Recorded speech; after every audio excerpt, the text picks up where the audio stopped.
Olá pessoal, hoje nós vamos estudar a estrutura de dados pilha. Anteriormente, na aula anterior, nós vimos a estrutura de dados lista e a lista ela permite a gente inserir, excluir em qualquer posição, remover em qualquer posição. Já a pilha ela tem uma estrutura diferente. Ela é aplicada em situações que eu tenho a necessidade de inserir os elementos inicialmente e esses elementos eles vão ser empilhados. Por exemplo, num jogo de baralho. Quando eu insiro aqui o número 8, ele é o primeiro elemento, depois eu insiro o 7, o J, o valete, o AS, o 7 e o Q. O Q foi o último a ser inserido, ele vai ser o primeiro a ser removido. E, Pablo, se eu precisar remover o 8, eu não consigo visualizar o 8 aqui se eu não remover todos os outros elementos que estão acima dele. Então, a estrutura de dado pilha ela é mais restritiva do que a gente está acostumado com a lista. Certinho? Então, ela é um tipo de lista dedicada ao empilhamento de tipos primitivos ou de objetos complexos. Como a gente já viu, a gente pode usar tipos primitivos, inteiro, char, ou a gente pode criar objetos complexos, como qualquer estrutura que a gente venha criar com tipos heterogêneos. Ela se baseia na metodologia aqui LIFO. Né? O último que entra é o primeiro a sair. Last in, first out. Então, o último que entra é empilhado, é o primeiro, o último que entra é empilhado, é o primeiro que sai.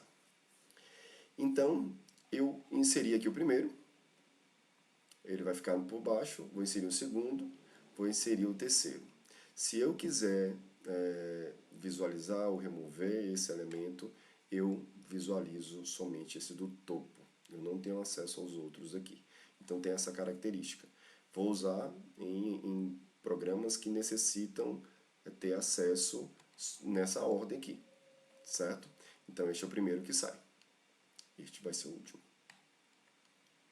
E aqui duas operações básicas necessárias para a gente manipular uma pilha. A gente tem o push, a gente viu lá em lista que tem o push front e o push back. Eu posso inserir no início, eu posso inserir no final.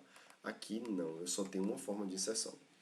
E aí, quando eu já uso o push, ele já sabe que ele vai inserir empilhado. Então, na nossa cabeça, a gente tem que imaginar que isto aqui vai acontecer.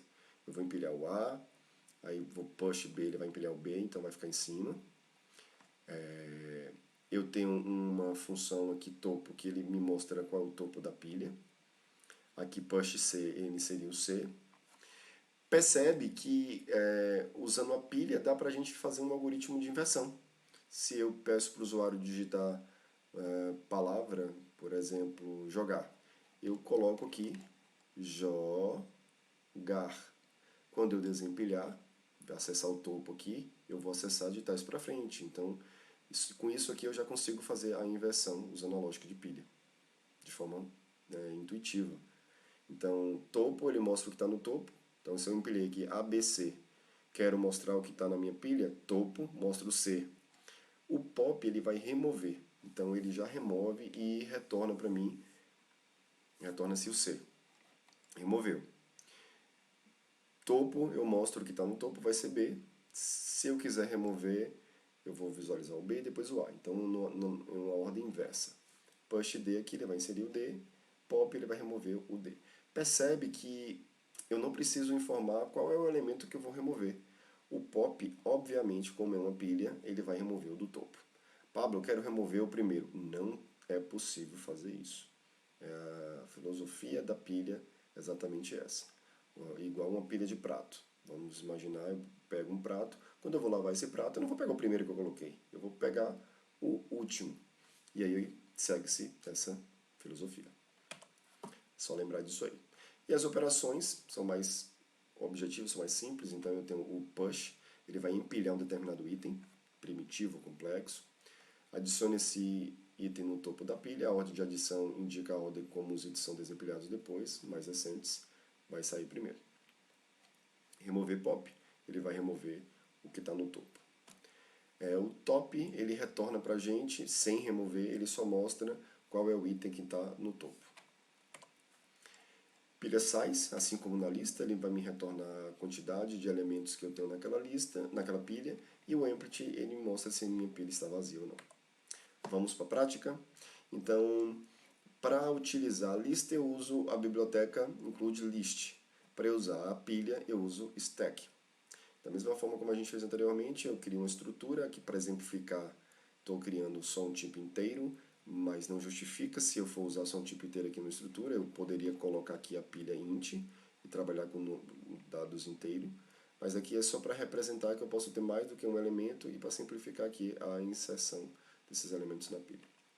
Então, eu tenho o tipo, crio uma estrutura, e eu informo, assim como a gente fazia na lista, que essa pilha eu criei essa variável chamada pilha, que é do tipo stack, que é uma pilha, e essa pilha vai aceitar o tipo de dados conteúdo. Pablo, eu quero colocar inteiro, coloca int aqui, e não coloca a estrutura conteúdo. Então, conteúdo vai ter aqui um conjunto de variáveis e aqui eu vou acessar essas informações. Então, aqui eu só estou declarando. Para inserir, eu vou colocar o conteúdo. Então, eu vou criar um conteúdo aqui c.dado, e aí eu vou colocar 1, 2. Então, fiz aqui um exemplo, ó. Conteúdo C1, C2, C3, C1.dado 36, C2 73, C3 80. Isso aqui eu tenho os elementos. Como é que eu vou inserir? cPilha.push, e aí eu coloco o elemento que eu vou inserir. C1, por exemplo. C1, C2, C3. Então aqui ele empilhou. Qual é o elemento que está no topo? C3, que foi o último que foi inserido. Então vai ficar C1, C2, C3. Em outro momento aqui, se eu quiser verificar se está vazia, se não estiver vazia, ele vai informar a pilha não está vazia. Se eu quiser acessar o que está no topo, pilha top, então ele vai mostrar aqui para mim topo. Esse topo aqui é do tipo conteúdo, porque é a informação que eu armazenei. Se eu colocar cout topo.dado, ele vai mostrar exatamente o C3, que é 80. Vamos pegar esse exemplo aqui e verificar. Acessa o C3. Eu já deixei aqui esse exemplo, já está até ali. Pilha. Então, peguei topo. Eu poderia pegar esse topo e já colocar aqui, direto no meu cout aqui, topo.dado. Pronto. Aqui eu já armazeno o dado. Ou eu coloco topo.dado, dá no mesmo. Certo? Ou eu pego isso aqui, que vai me retornar do tipo topo, e aí, que é do tipo conteúdo, eu acesso o ponto dado que ele me mostra. Então, eu de forma rápida que eu pego esse topo, ponto dado. Então, elemento no topo vai mostrar exatamente o C3.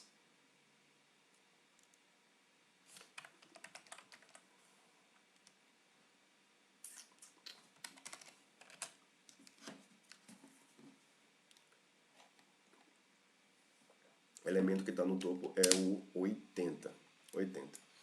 Pablo, eu quero mostrar o 73, que é o segundo elemento ali, o próximo depois do 80.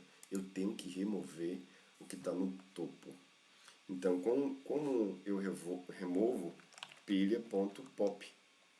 Quando eu seleciono aqui, ele mostra as opções que eu tenho. Então, pop, eu posso fazer o push ou o pop. Pop, eu não especifico qual é o item que eu vou excluir. Ele obrigatoriamente exclui esse primeiro aqui, 80. Então, excluiu aqui 80, ele não retorna. Ele é void, não retorna nada. O elemento que está no topo, eu vou pegar aqui pilha top, novamente, topo. E nesse caso vai ser o C2, ele vai mostrar aqui o 73. Então, compilando, ele vai mostrar agora quem está no topo é o 73. Certinho? Então, intuitivamente aqui eu tenho o top, que ele vai pegar o topo. O pop ele vai remover qual é o último elemento que está lá na pilha. E o push ele vai incluir. E aí a gente tem que saber que ele inclui e vai empilhando os elementos. Certinho? Voltando. Então aqui ele vai acessar o C3, exatamente esse C3 aqui. Pop, como eu acabei de mostrar, ele remove o que está no topo. Vai remover aqui o C3. É isso, pessoal. Aqui tem as atividades para vocês fazerem. Essa primeira atividade é para inverter os caracteres de uma frase, utilizando o tipo abstrato de dados pilha. E essa próxima é usar a primeira questão aqui e verificar se uma determinada palavra é palíndromo ou não. Beleza? Bons estudos, até a próxima. Até mais, tchau, tchau.